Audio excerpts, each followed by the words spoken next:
Welcome back, everyone. Today we are interviewing Molly Ryden for our Creative Side Businesses for Women Summit. So, welcome, Molly. Hi, thanks so much for having me. Glad to have you here. And for those of you who don't know who Molly is, she is a recovering people pleaser. And she decided that she was sick of accepting the status quo of mom life. And she believes that moms are great at taking care of other people, but not so much at taking care of ourselves. And we feel selfish and think that in order to be a good mom, we have to sacrifice our own well being. And I'm sure you can relate to that. The truth is, we're not doing anyone favors walking around overwhelmed and on the verge of explosion by living in a constant state of chaos and struggle. So that's why Miss Molly created the Mama Needs Me Time, because she knows that moms need a supportive and non judgmental space to feel their feelings and vent and feel seen and feel heard. So, is everyone ready to meet Molly? I'm excited to have you here. Now, Molly actually was in the last summit that we did in January 2022. And one thing I said at the end of our interview is that my cheeks actually hurt because she made me smile and laugh the entire interview. So, you're just such a pleasure to have here. And I can't wait to get into it with you. Thank you. I should probably have like a waiver for people to sign, like You should. not responsible for TMJ after my interviews. And today, Molly is talking to us about give your dreams a chance, how to keep your passions off the back burner and be a mompreneur. Love it. I can't wait. Yes. Yeah, super excited. Okay, well, I've got lots of questions. I hope you're ready for Okay, them. let's So, go. first of all, I want you to talk about what's with all the mom guilt. Why do we have so much of it all the time? So I believe that the biggest thing with mom guilt in today's society, especially with like our generation of moms, is that we have instant access to each other.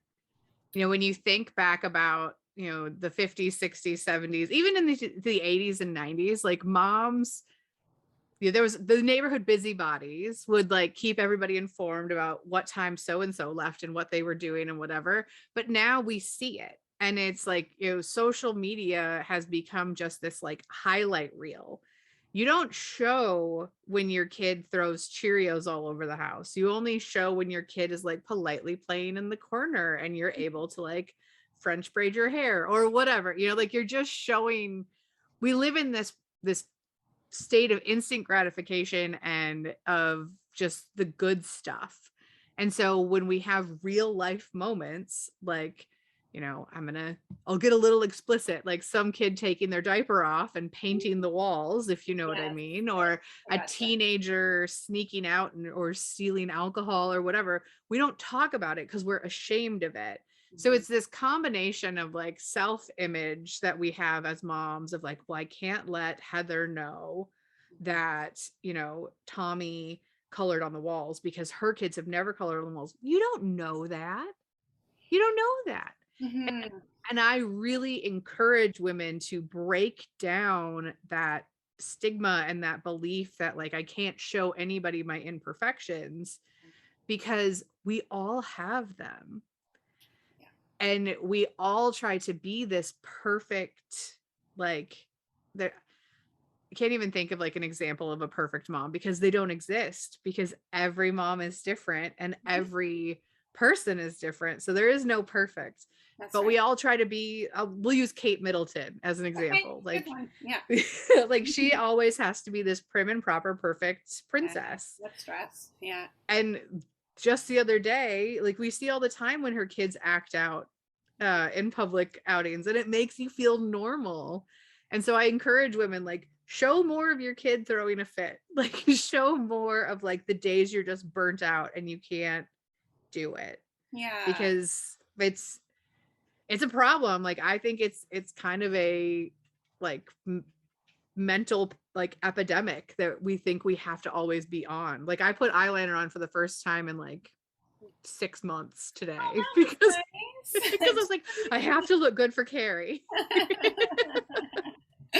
And so what would happen if more moms were to show more of that kind of stuff on social media? If they were showing the real life, what would happen? What would that do to other moms? I think we'd finally be comfortable with each other. Mhm. You know, we wouldn't be in these close knit little circles. You know, they always say that it takes a village, right? Like it takes a village to raise kids, and it takes a community. And we're, especially with the COVID pandemic and just recent history, we've kind of lost that. And we're the first generation of mothers who are raising our kids in kind of isolation, Mhm. where like we're not, you know, we don't feel comfortable sending our kids down the street without, you know, standing out there watching them. You know, like we were, before we got started, we were talking about my grandma and her 11 kids. And in the morning, she'd basically throw the door open and then they had to be home when the street light came on. Yeah. And I really think if we started to speak the truth, not to get all like woo woo, but if we started to be honest with each other about, you know, this is hard. Like having a new baby is hard. Having a teenager is hard.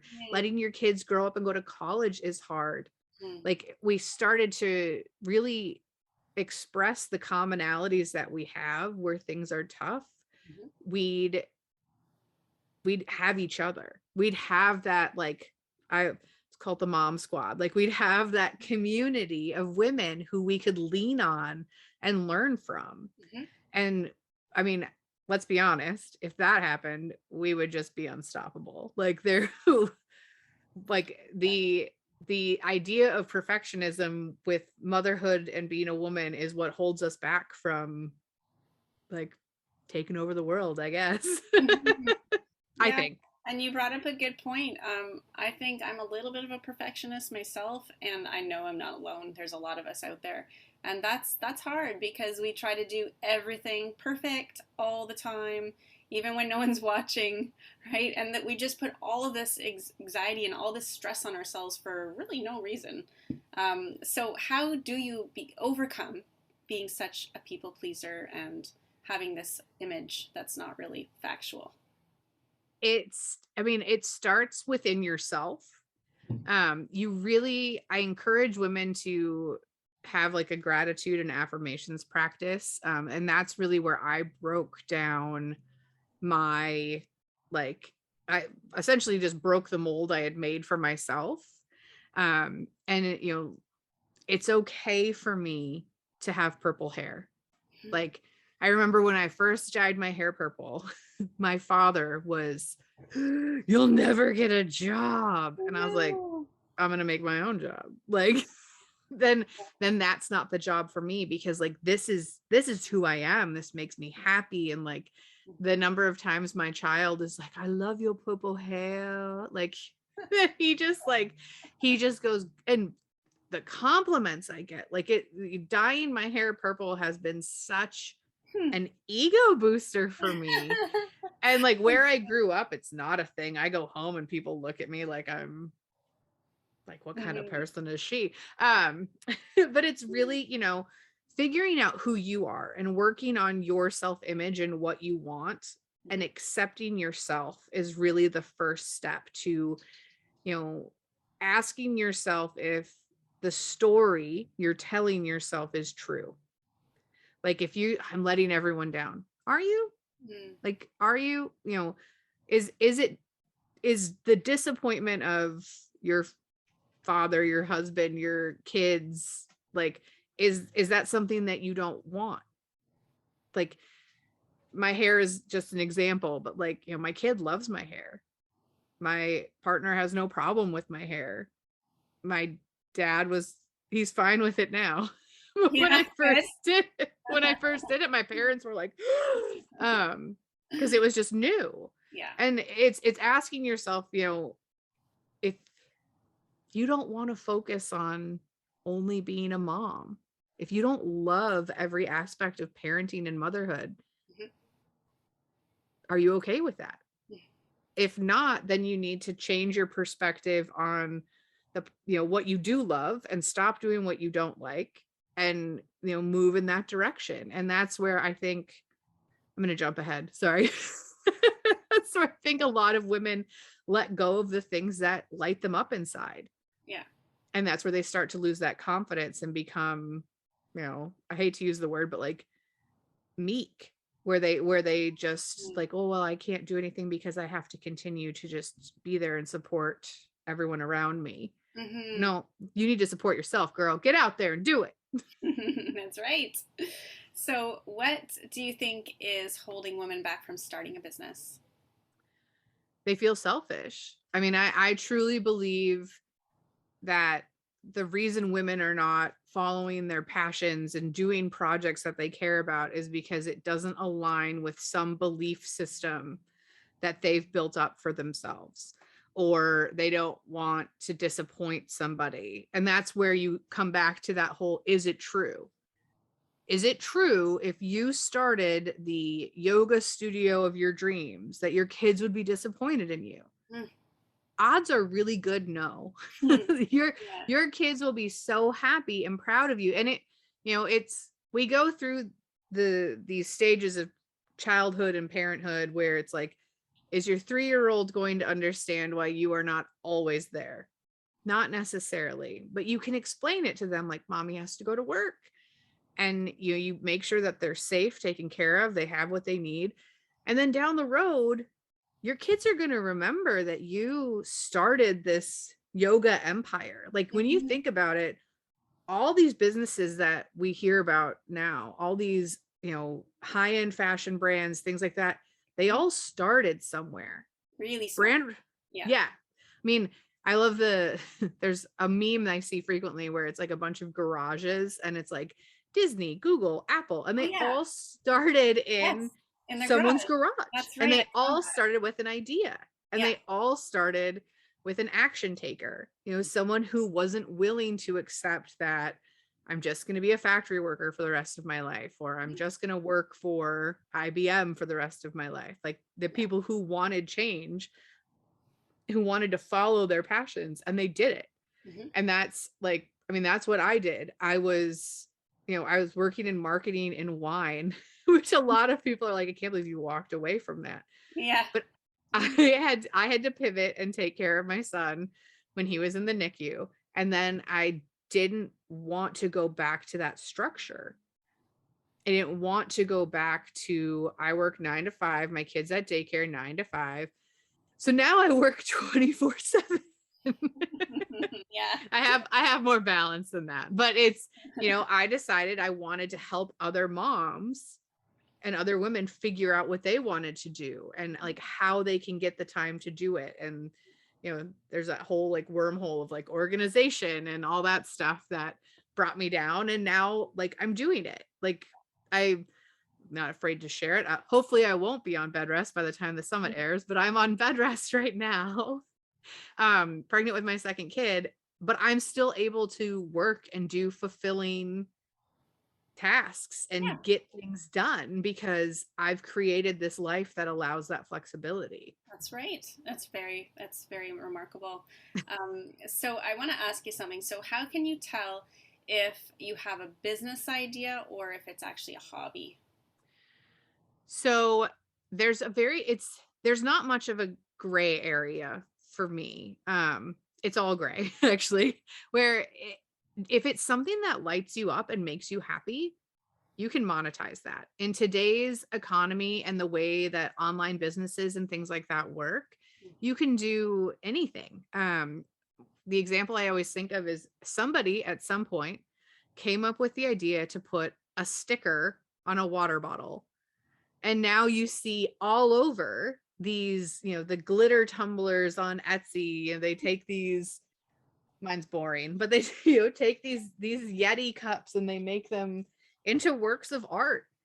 And anything can be a business if you're passionate about it. Yes, um that's you right. know Lululemon, like, that started as someone who just wanted a different variety of exercise clothes. Hmm. um and you just have to start, and there's 1,000 times that people will fail because they don't keep going. Right. It's, what's that cliche, fortune favors the bold. And Mm. I hear this story all the time about, um during the gold rush, Hmm. guys would abandon their mines, Yeah. and then someone would come in And take over. dig 3 more feet Yeah. and hit pay dirt. Yeah. So it's like you have to be persistent and keep going, because if you don't start, then you're not going to lose anything. That's You true. have to start to lose. And as you start, you learn. I sound like some old, like, and then, like I should be sitting on top of a mountain or something. But like, that's how it works. When I started my business and I started telling moms to ask for more, Mm-hmm. people were like, you can't do that. That's not how it works. Like, Mm-hmm. moms are already worked so hard. And I'm like, right. But I'm not telling moms to do more. I'm telling moms to ask for more. Right. I'm telling moms to take that idea and build it into, what they want it to be. And that's the thing, is if you want to create a business and you don't want it to be the next Google or the next Disney or whatever, then you don't have to let it scale to that point. That's true. Mm-hmm. Being your own boss allows you to be present for what you need to be present for. And that's the hesitancy a lot of moms that I talk to have, where they're like, but I want to be present for my kids. Cool. Then you work from 9:30 to 2. And setting those business hours for yourself so you can make it to soccer and baseball and play practice Yeah. is what works for you. And you'll build the business you want in that time. And then as you scale, you hire people and you move forward in that process. Exactly. Exactly. And can you give us some examples of what a real obstacle is and a fake obstacle when it comes to starting a business? And yeah. So, a real obstacle at first can be financial. Like, that's usually the biggest, that's the biggest objection you'll get. And, from people is investing in your business or investing in your product. And that's like a real problem, because you have to have capital in order I to guess. start most businesses. Yeah. Now, I started a coaching business. It took me, like, I had to pay for the internet. That was basically all I had to do. Yeah. And an email, like, I bought a domain. And it was super easy, super low overhead. You see a lot of like network marketing companies that have like the kit buy-in or whatever to start the starter kit. But then there are some where it's like, if you want to start a dog grooming business, I mean, I guess you could just start it with your garden hose and a normal hairbrush. Yeah. But you have to buy tools. And so, like, finance is probably the biggest obstacle I encounter with women who want to start businesses. Mm-hmm. But they'll get in their own way as well. Right. They'll tell themselves they don't have the time. They'll Mm-hmm. tell themselves that it's not the right place for me to start with my family. Well, if you tell yourself that, you're going to find an excuse until your kids are grown and moved out. Yep. And then you'll find another excuse. Right. And then you'll want to retire. Yeah. And then like, well, I haven't spent time with my husband. I want to spend time with, like, you'll always, if you let those reasons stop you, or one I hear a lot is, I don't really know social media. Okay. Like, when I was in college, I'll date myself a little. We didn't have, like, we got Facebook my senior year. Did ya? And I have a degree in marketing, but like, I'm talking like old school reporting and that's different marketing. Things like that. Yeah. And so I always felt behind in the corporate world, because these whippersnappers were coming in just with their years prior to, right. Yeah. Yeah. Degree. I mean, they were coming in with degrees in social media. Yeah. And I was like, how do you have a degree in that? Like, I could code a MySpace page like it was my job. But like, as Facebook came out, and then Instagram, and then Snapchat and TikTok, and it, like, everything keeps changing. And so I understand how my parents feel when they get a new cell phone now. Yeah, true. New app comes out, and I'm like, how did they edit that? And then, okay, unrelated, I found out that people actually like edit their TikToks and reels. Like, they use editing software like what I learned in video production. They use Uh, that to, and I'm like, ugh, like trying to keep up with that production quality. yes. But you don't have to. Hmm. Like I have a number of viral reels and TikToks where I've got my hair in a bun. I highly doubt I'm even wearing a bra, and I'm like in the kitchen talking about like giving up caffeine and like just making relatable content. Yeah. Um and just you, to put it bluntly, you have to get over yourself because those obstacles, you're putting them in front of you. Hmm. So if it's, I have to be present with my kid, I can't take time away from my kid. Okay, your kid sleeps or your kid goes to school. Hopefully. Yep. Yeah, hopefully. And then also like, you know, if you're doing this at your own pace, because you have to stop comparing yourself to other women who are doing the same thing. Hmm. And that's, I think, one of the Hard. biggest That's hard. fake real obstacles that we see. Hmm.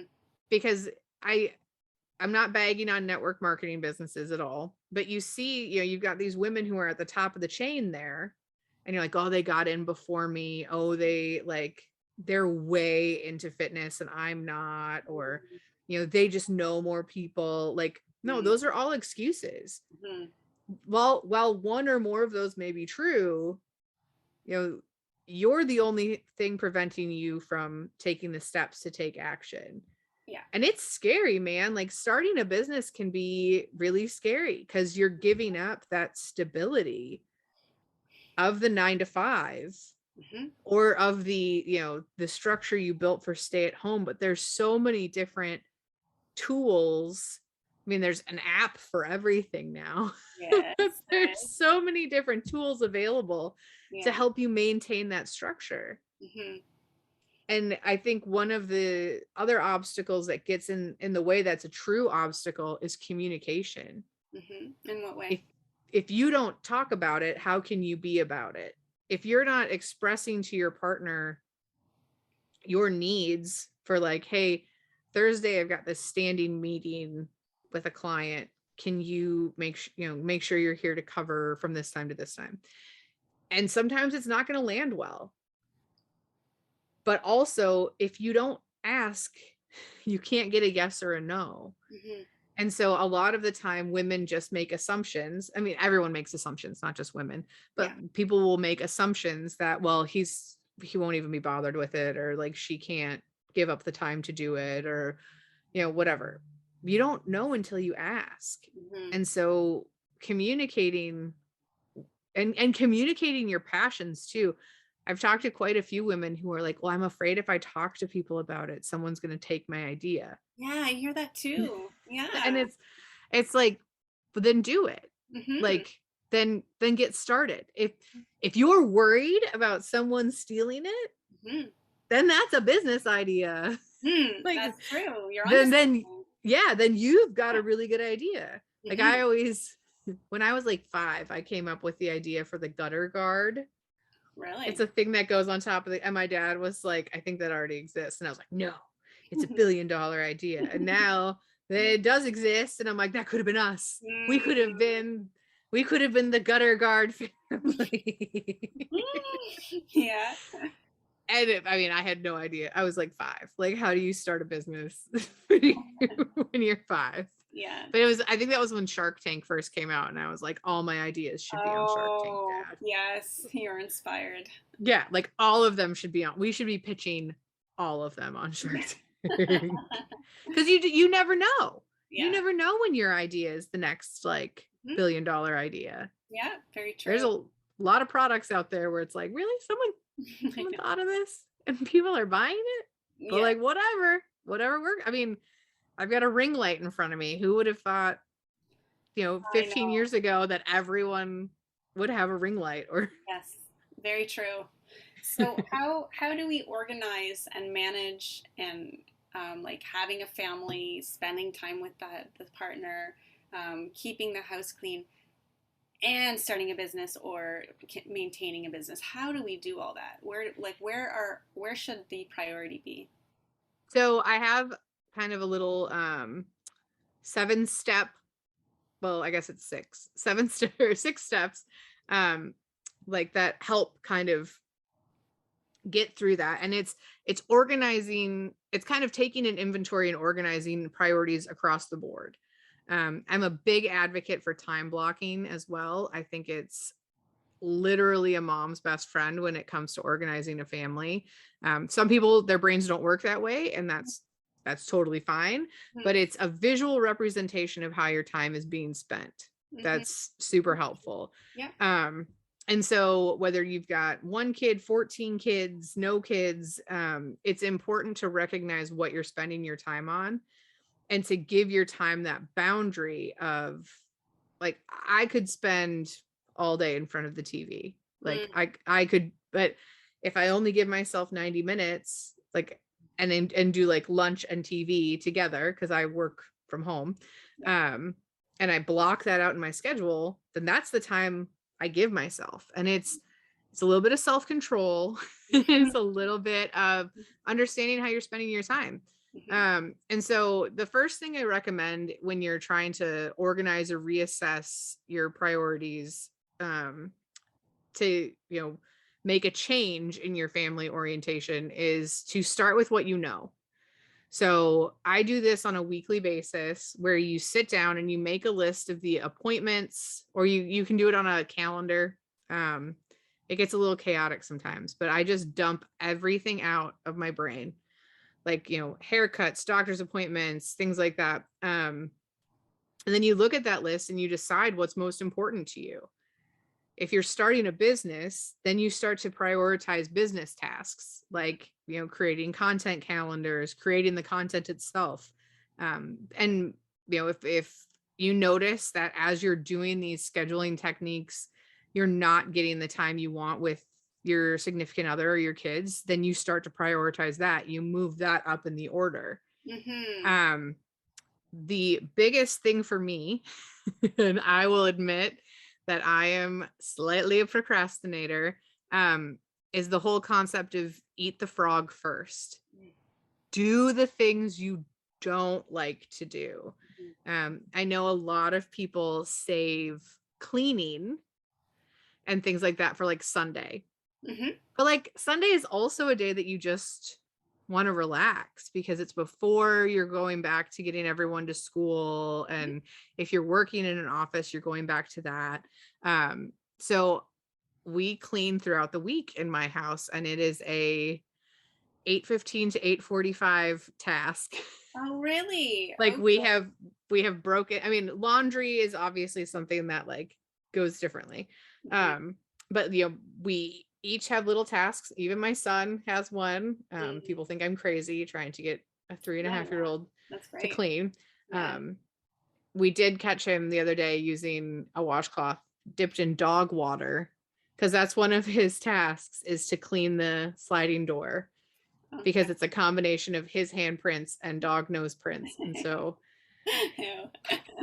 and he was just like, he's like, I did it. And I was like, well, you did, and now I get to redo it and throw this washcloth in the wash. But doing those things that you don't enjoy doing, because otherwise you're going to dwell on the fact that you have to do your taxes, or you have to, pay bills. And then before you know it, it's 9:30 at night and you still haven't done it.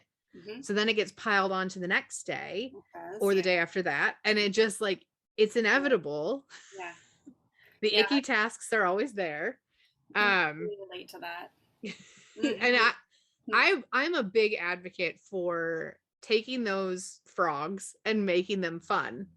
Like, I have a whole thing. I set, like, my taxes are, it's like a whole tax day, and I've got a tax playlist, and I order special food, and like you make it fun. And eventually, and that's where time blocking comes in handy too, because eventually you get more of a concept or a grasp on how long things take you. So when you start with time blocking and priority setting, it can be tricky, because you don't know, like, okay, how long is it going to take me to make a week's worth of Instagram posts? Well, I don't know. It depends on how creative you are and how quickly you write. I can't give you, but like you can guess. Hmm. If it takes you 15 minutes to write one, you got to write 7. Math. Enough. Like you can do that on your own accord. Yeah. And then you figure it out. And there's no right or wrong. Like, I'm not telling you, like, in any capacity that like your priorities are messed up already. But these are just like kind of methods that I've found that really help to get me the time that I need for myself to get work done. Hmm. I also recommend, creating an action plan. So you write down the steps that you need to take to get to your goal for the week, or month or quarter or whatever. This is a tough one, very tough one for moms, but one of the steps to get your priorities in order to be more manageable is to eliminate distractions. Once you get things organized, then you have to take action to be able to take action. Like turning off the TV, Yeah. mute your phone, focus on what it is that you need to be doing. And you'll be amazed at how much faster and more efficient your time management and tasks become. Hmm. And then the final thing that helps with, starting a business, getting things moving, things like that, is talking to other people who are doing it. Who are Find your succeeding. Yes. Yeah. Yeah. Find your resources. Go to summits like this. Like, find, Facebook is full of mom entrepreneur groups, and Tons. Instagram, all kinds of, badass boss women who are doing the thing. So ask. It comes back to that communication. If you don't know, ask, because there are people who know. Hmm. And like, we've both done it. Other women speaking at this summit have done it. Like, you're doing it yourself as the viewers. Like, how to get started in this is to ask your resources and find a mentor, find someone who is doing what you want to do. There's no such thing as copying someone else, because you're you. Like, Yeah. there's no you in your field yet if That's you right. haven't started. That's right. Great points, Molly. Those were awesome. And I know that you've got a free gift that you're offering everybody. You've called it How to Set Your Priorities to Get the Space You Need. So why don't you tell everybody about that? Yeah, so that basically outlines, there are 7 steps in in the one that you guys are getting. And it kind of outlines those and gives you an opportunity to go through and create your own list. When you start doing this practice of, rearranging life and schedules and making space for yourself, it takes practice. It's just like yoga. It's just like, being good at golf. I mean, some people are naturally gifted, I'm sure, but like, you have to practice. And so it seems overwhelming at first, and especially the first couple times that you do the brain dump exercise, where you sit down and just kind of open your brain, get everything out. It's overwhelming because you don't realize how much you've been holding on to Mm-hmm. that you think is super important. And so Mm-hmm. this is just kind of a guide. It's a reference that you guys can look at and, remember, like, oh yeah, I don't want to exercise today, but I should really do it first, because then I'll feel bad that I didn't exercise. Excellent. And for those of our viewers who have upgraded to become a VIP, you have a special bonus for them, and you've called it Mama Find Your Me Time. So what's this one? Yes. So Mama Find Your Me Time is kind of the next step. Like, now that you've got your priorities in order, you're going to learn how to organize them on your calendar. And so we're going to go kind of do a deep dive into the process of time blocking and scheduling, and how it can, the benefits and all that stuff, and the scary pieces where people are like, I can't do this. We just go more in depth on like getting it together. And you will be amazed at the amount of time you actually have when you start to put those Wow. boundaries on the time you think, you know we waste a lot of time. We waste a lot of time, Yeah. like, getting in, because we're unorganized and because we're keeping so many balls in the air. And so the Mama Find Your Me Time is just a quick, and it's 30 minutes with a workbook, and it walks you through the process of learning how to implement time blocking for the whole fam. Oh, that's amazing. That's amazing. Yeah. And where do you tend to hang out on the socials if people wanted to reach out to you? We are going to have the links here, but I'm just wondering, where's your favorite place?